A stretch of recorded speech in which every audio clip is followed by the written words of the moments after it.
I've been driving the midnight routes for 15 years, and I've only ever refused one load. It was a Tuesday in November when dispatch sent me the pickup coordinates. A small warehouse outside of a town I'd never heard of, somewhere in the high desert of eastern Oregon. The manifest was simple: a sealed shipping container, delivered to a rail yard in Salt Lake City by Thursday morning. 300 miles. Easy money. I'd been on the road for 3 weeks straight, and this was supposed to be my last run before heading home to see my daughter. The warehouse was exactly where the GPS said it would be, but there was something off about it from the moment I pulled into the lot. No signs. No company name on the building. Just a big, windowless metal structure with a single roll-up door and a gravel parking lot that hadn't seen maintenance in years. The sun was setting behind the hills, casting long shadows across the cracked asphalt. A man was waiting for me by the loading dock. He was in his 60s, maybe, with a weathered face and eyes that didn't quite look at you. He waved me forward without a word, just a short, sharp gesture towards the bay door. I backed the trailer in, the beeping of my truck the only sound breaking the silence. The air was cold and still. When I climbed out of the cab, I noticed there were no other vehicles around. Just my rig and an old pickup truck parked near the side of the building, its bed covered with a dark tarp. The man didn't introduce himself. He just handed me a clipboard and said, "You'll take this straight through. No stops. No checking the cargo." His voice was flat, like he'd said the same thing 100 times before. I looked at the paperwork. The shipping company name was just a series of numbers. The contents were listed as machine parts. Generic. Vague. The kind of manifest that could mean anything or nothing. I'd hauled loads like this before. Trucking wasn't always a business of questions. You took the load, you drove the miles, you got paid. I signed where he told me to and handed the clipboard back. The forklift appeared from somewhere inside the warehouse, driven by a second man I hadn't seen before. He was younger, with a shaved head and a stillness to him that I didn't like. The container they loaded onto my trailer was a standard shipping container, but it wasn't new. The metal was scratched and dented, the lock on the door looked like it had been replaced recently, and there were markings on the side that had been painted over, but you could still see the outlines of them under the fresh coat. I walked around the trailer, checking the seals. Standard procedure. The younger man watched me from the forklift, his arms crossed. I asked him, casual-like, "What's in this thing anyway?" He didn't answer. He just looked at the older man, who gave a small shake of his head. I didn't ask again. The older man handed me a folded piece of paper. "Take the old highway. Not the interstate. There's a scale you'll want to avoid." I unfolded the paper. It was a hand-drawn map, crude but clear, with a route that cut through back roads and state highways.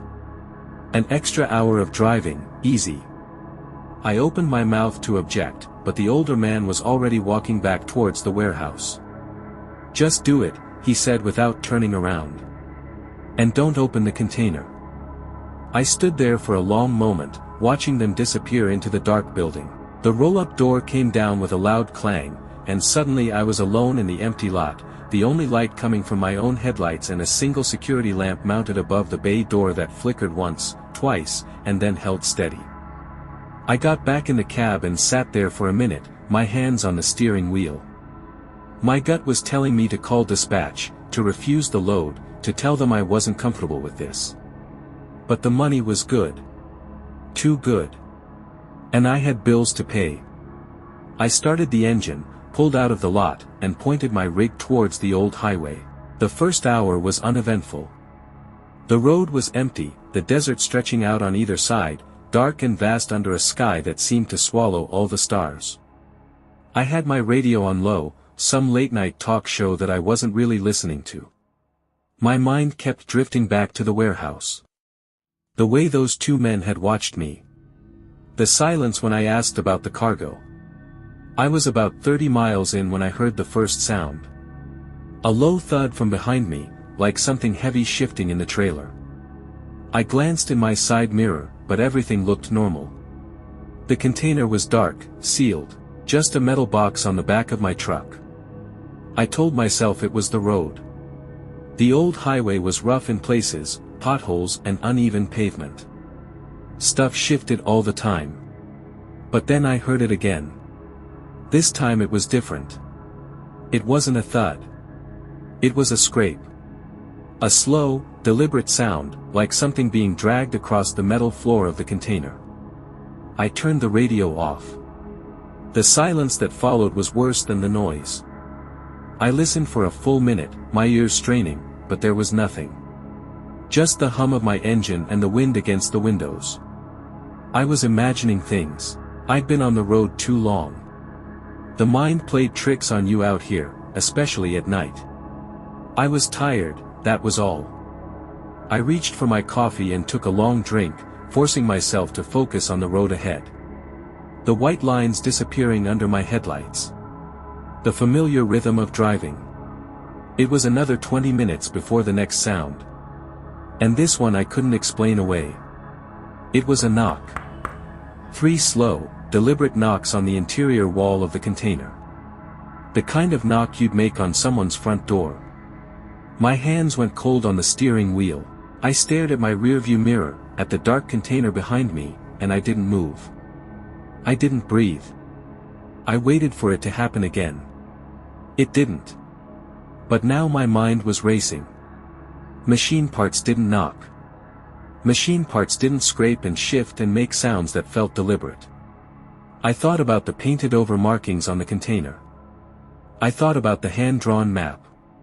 The younger man's silence. The older man saying, "Don't open the container." I picked up my phone and considered calling dispatch. But what would I say? There's something in my trailer. They'd laugh at me. They'd tell me to stop wasting time and deliver the load. I put the phone down and kept driving, my eyes flicking between the road and the mirror every few seconds. The road curved through a canyon, the walls rising up on either side, blocking out what little light there was from the sky. My headlights cut a narrow path through the darkness, and I slowed down, taking the turns carefully. The trailer was heavy, and the container shifted with the curves in a way that felt wrong. Not the natural sway of a balanced load. Something else. And then I heard breathing. It was faint, almost lost under the noise of the engine, but it was there. A slow, steady rhythm, in and out, in and out. Coming from the trailer. My heart slammed against my ribs. I gripped the steering wheel so hard my knuckles went white. Someone was in the container. Someone alive. My first instinct was to pull over. To get out, to open that lock, to see who or what was back there. But the older man's words echoed in my head. "Don't open the container." And the younger man's silence. The way they'd watched me. This wasn't a mistake. Whatever was back there, they'd put it there on purpose. I kept driving. What else could I do? If I stopped on the side of the road, if I opened that door, what would I find? And what would happen to me if I did? The road was empty for miles. No witnesses. No help. I was alone with whatever was in my trailer, and the only thing between me and it was a locked metal door. The breathing stopped after a few minutes, replaced by silence. But it wasn't a peaceful silence. It was the silence of something waiting. Something patient. I pushed my speed up, taking the curves faster than I should have, the engine straining under the weight. I needed to get to Salt Lake. I needed to deliver this load and wash my hands of it. I made it through the canyon and out into open desert again. The road straightened out, and I could see for miles. Empty. Nothing. I let out a breath I didn't know I'd been holding. Maybe I'd imagined the breathing. Maybe it was the wind, or the tires, or the 1,000 other sounds a truck makes on a long haul. I was tired. That was all. Tired and paranoid. My phone rang, making me jump. I glanced at the screen. Unknown number. I let it go to voicemail. It rang again. Same number. I ignored it. A minute later, a text message came through. I picked up the phone and read it. One sentence. You should have stopped at the rest area. I stared at the message, my mind blank. Who was this? How did they know where I was? I looked at the number again, but it was just a string of digits I didn't recognize. I typed back, who is this? No response. I waited, watching the screen. Nothing. The road ahead was empty, but I couldn't shake the feeling that I was being watched. I checked my mirrors. No headlights behind me. No cars ahead. Just the desert and the dark and the container on my trailer. I thought about the rest area I'd passed about an hour ago. The one I'd considered pulling into to grab a few hours of sleep. But I hadn't. I'd kept driving, just like the man at the warehouse had told me to. My phone buzzed again. Another text. He's awake now. My blood turned to ice. I looked at the rearview mirror, at the sealed container. He's awake now. There was someone in there. Someone who had been asleep, maybe drugged, maybe worse. And now he was awake. I could feel the weight of the words pressing down on me, the implication that I was driving something I wasn't supposed to see, something I wasn't supposed to know about. I reached for my phone to call 911, but the signal was gone. No bars. I was in a dead zone, miles from anywhere, with a container full of something I didn't understand and a phone that wouldn't work. I thought about pulling over, about getting out and running, but where would I go? The desert stretched out on both sides, empty and cold. I was safer in the cab. I had to believe that.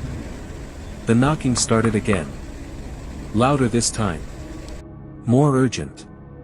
3 knocks, then a pause. 3 knocks, then a pause. Over and over, a rhythm that seemed to pulse through the whole truck. I could feel it in the steering wheel, in the seat beneath me, in my chest. I looked in the mirror and I swear I saw the container move. Just a slight shift, like something inside was pushing against the walls. I pressed my foot down on the accelerator. The speedometer climbed past 70, past 80. The truck vibrated, the engine screaming, but I didn't slow down. I needed to get to the next town.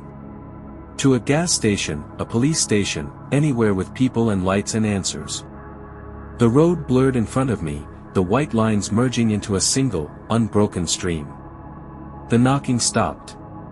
The silence that followed was worse. I could feel something building, some pressure behind me that made the air in the cab feel thick and heavy. I was breathing too fast, my heart pounding, sweat running down my face despite the cold. I could hear my own heartbeat, loud in my ears, drowning out the sound of the engine. And then I heard the voice. It was muffled, coming through the wall of the container, but the words were clear. A man's voice, rough and desperate. Let me out. Please. Let me out. I opened my mouth to respond, but nothing came out. What would I say? I didn't have the key. The lock wasn't mine. I was just a driver, just someone who took a load he shouldn't have taken. I couldn't let him out. I couldn't stop. I couldn't do anything but drive. Please, the voice came again. They put me in here. I don't know why. Please, I have a family.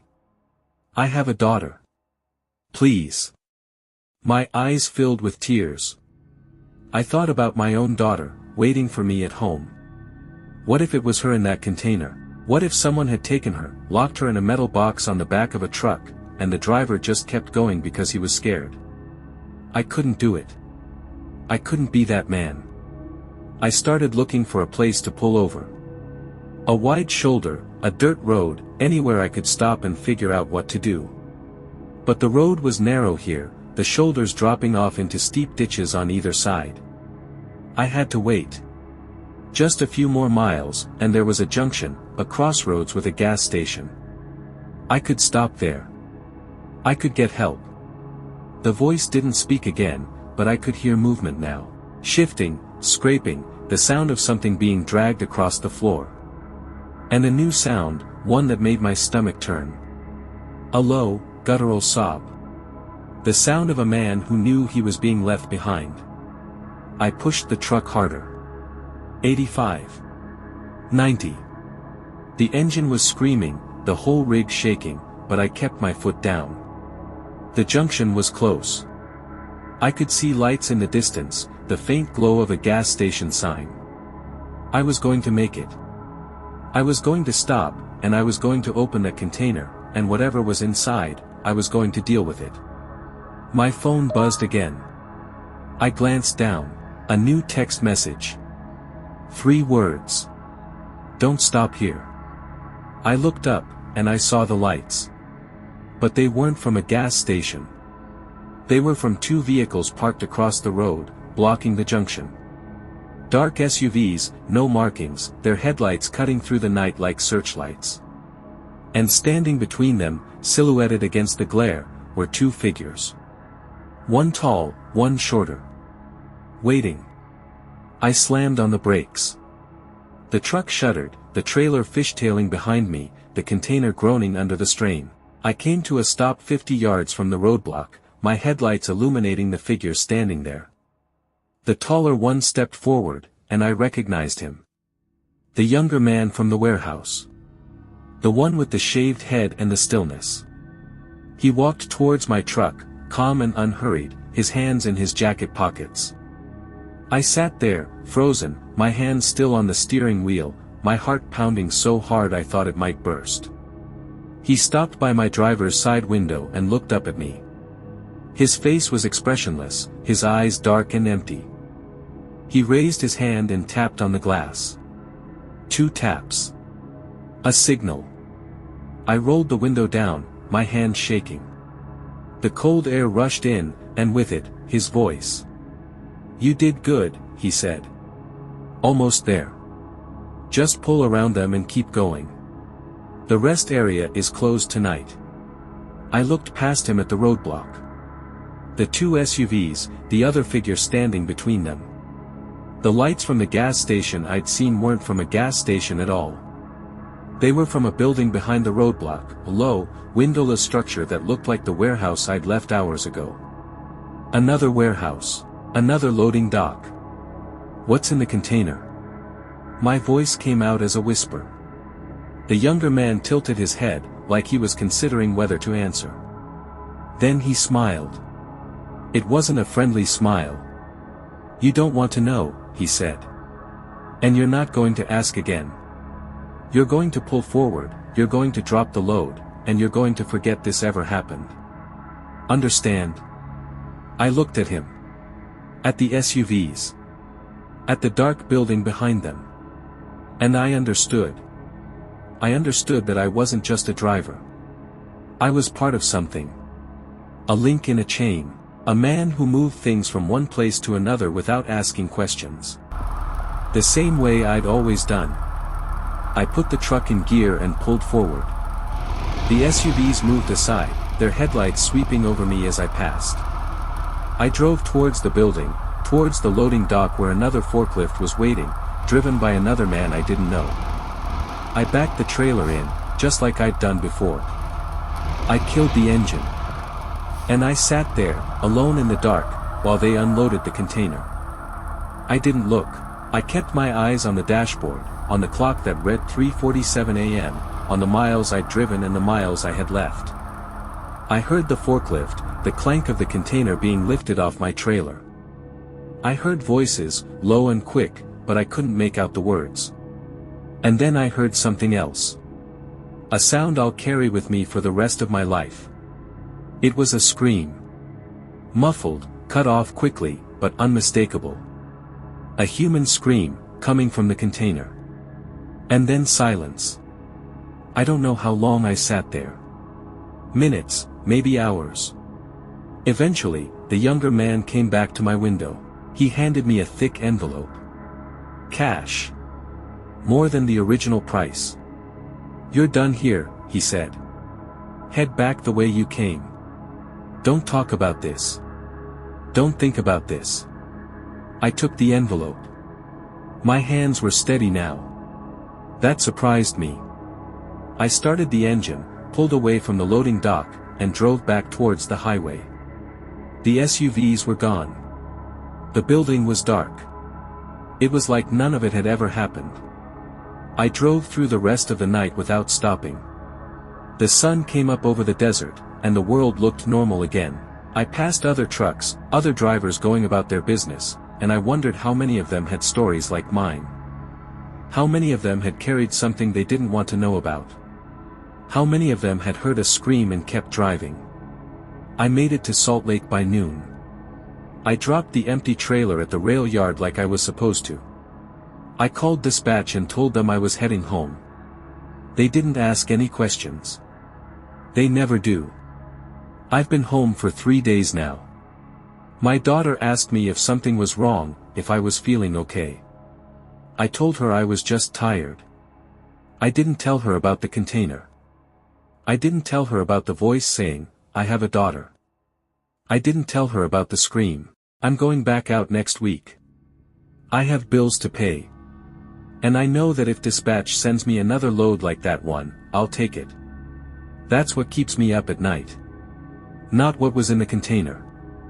Not what happened to the man who was screaming. But the fact that I know, with absolute certainty, that I'll do it again. The younger man's number is still in my phone. I haven't deleted it. And last night, at 2 a.m., my phone buzzed. A text message. "We have another load for you. Same place. Tuesday night."